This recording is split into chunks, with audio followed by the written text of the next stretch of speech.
Nanduta sa ano? Uy, what's that? Wala na ay fish. Oh my god. It's been a while, guys. So, I'm wearing this hat to protect my face. Ganon.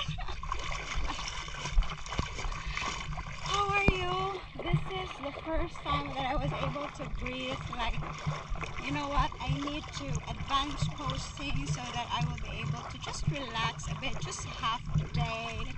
So, for work. But I haven't posted a vlog ever since because I'm here at Besh.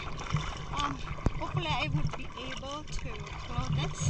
Stay tuned. By the way, guys, this is not really a crowded place. It's from Cebu. It's Marivelia Beach. The beach is so nice.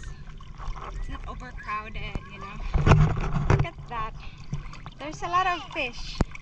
I'm with my pamangkin. Wow, I'm with my auntie.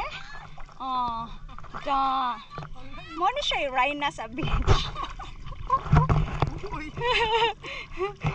Nya ako ang Princess Achar. Natura mga okoy.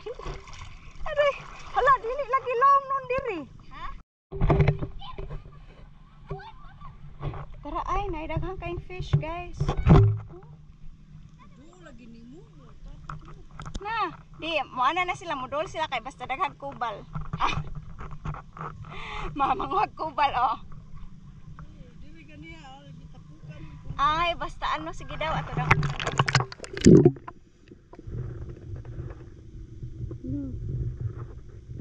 Ato na. Ah.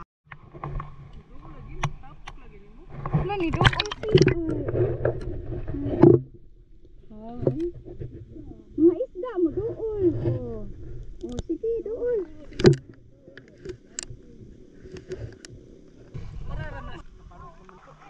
Ah. Aray. 1, 2. 1, 2. Hanga daw ta. 1, 2. Okay, taduha. 1, 2. Oh, reason why I'm wearing this one is to protect my face.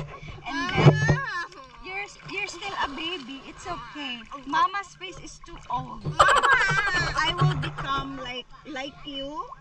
I cannot go back to my original skin. But if you're the one who's going to be itom, you will become puti later. But mama will become super itom. Okay. Oh my god, my daughter is... Look, it's a fish! Welcome back to my channel. Ocean, ocean. Tas ako, mama. Ay, adto dito sa pinakalaw para ma-experience ninyo. Dali.